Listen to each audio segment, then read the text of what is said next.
exciting day for everybody. Questions? What's your initial thoughts, I guess, just in general on the matchup and the seeding? I think every team in the tournament's pretty good. Miami had a great season in the ACC this year. Very familiar with their coaching staff, great guys, great coaches, and haven't seen them play a lot, like Drew said, so we have a lot of video to watch, but we have plenty of time to do it. Coach, how would you describe the environment in the viewing room? It was fun. About 100 people in there. It was a lot of fun. Just to get a lot of friends, families together, the players. It was pretty cool to go to Greenville with Chavez. He came 3,000 miles away to come here to school, and we told his family we'd schedule a game in South Carolina, and we finally did. So.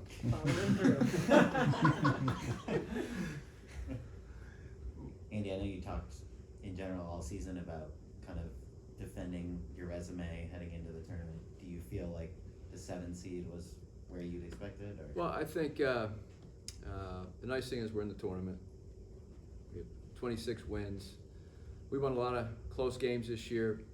Really credit our players learning how to win on the road, especially in a tight game. And so to be where we are record-wise is a credit to our guys. They came off an outstanding season last year, had a lot of returnees. They were very confident when the games were close, and we hope that carries over into the NCAA tournament.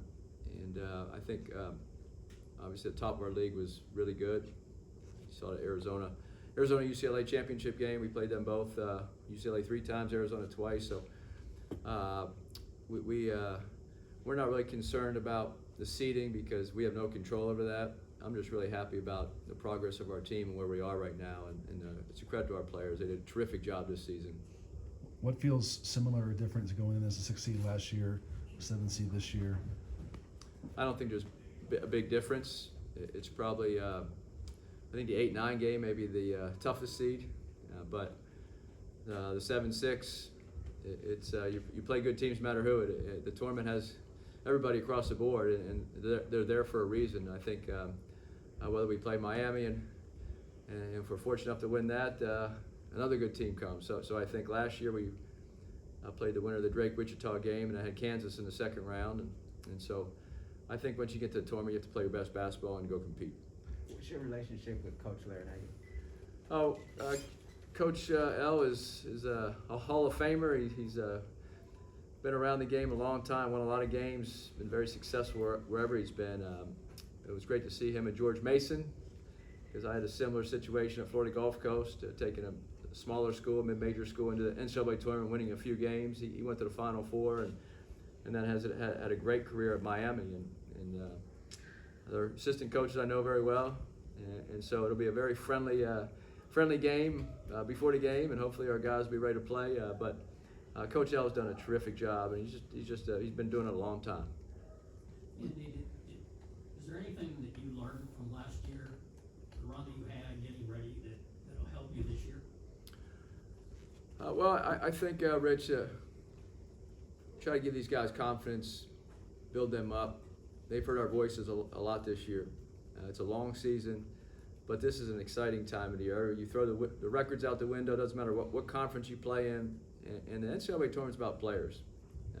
They have to go play and play together and enjoy the moment. And I think as a coaching staff, that's what we'll try to preach to them this week, build them up, and have them as confident as they can when they step on the court on Friday. Logistically, what does this week look like? When do you fly, practice? We'll practice here a couple days, and I'm not sure if we'll fly out Tuesday or Wednesday. It depends on probably the game time on Friday. Mm-hmm. If it's an early or late game, obviously the time difference of 3 hours, a long flight. We don't want to get in too late and then have to get up early for practice the next day. So we'll have to evaluate it in the next probably 4 or 5 hours. Isaiah talked about not really seeing daylight, right? Just going from the hotel to the gym and back. How do you anticipate handling this differently than last year with all the restrictions?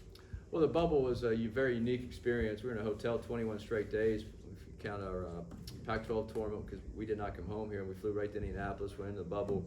We're quarantined after our COVID test for a day, and then we literally didn't go outside for 6 days. And finally, as Isaiah joked, that there was a fenced-in yard or at the end of the convention center. We were out in the sunshine for the first time. So everything was connected via skywalks. It was cold at times, and then the weather turned warm. And they finally allowed us to get exercise in the AAA baseball stadium, walk around the infield and the warning track. That was our exercise.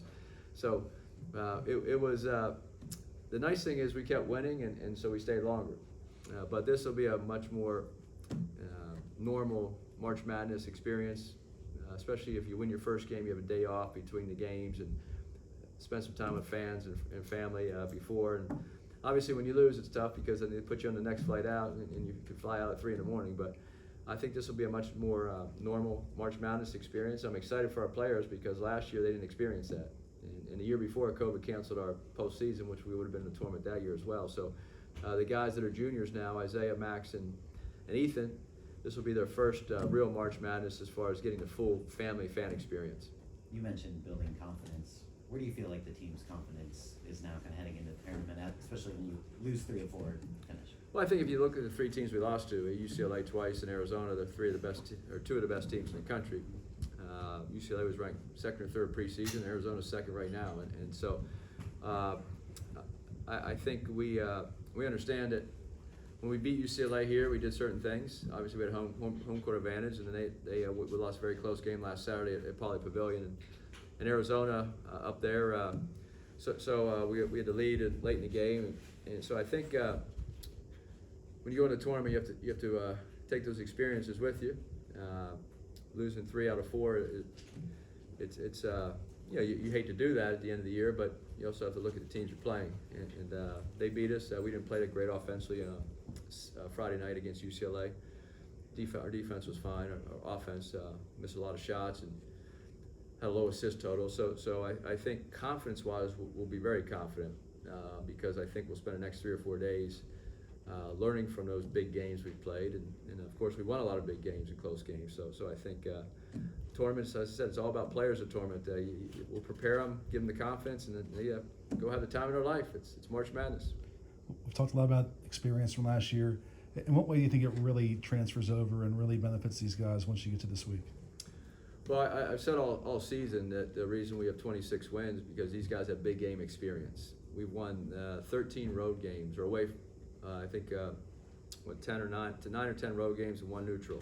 So half our wins are away from home, which is very unique. If you look at all the better teams in college basketball, I saw a couple of teams have 20-some wins. They have 6 wins on the road or 7 wins on the road. So I think we've been able to do it on the road, and I think when you go in March Madness, you have to play in a different arena and you have to play in front of a different fan base, and our guys are used to that. They did it in the tournament last year, and they did it all season.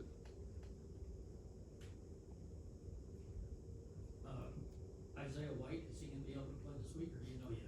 We hope so. We tried to get him in the game a few minutes against UCLA. His wrist is still a little swollen. It's a shooting wrist, so he'll give us what he has. He's a tough young man and is a big part of our team. Obviously, the NCAA tournament last year, if you remember those games, he just was unconscious from the 3-point line. I think he made at 22 points against Kansas or 20 against Oregon or vice versa. So he was a big key to our success in the tournament, and we'd like for him to be healthy, but whatever he can give us, we're certainly taking. Anything else? Thank you. Okay, thank you.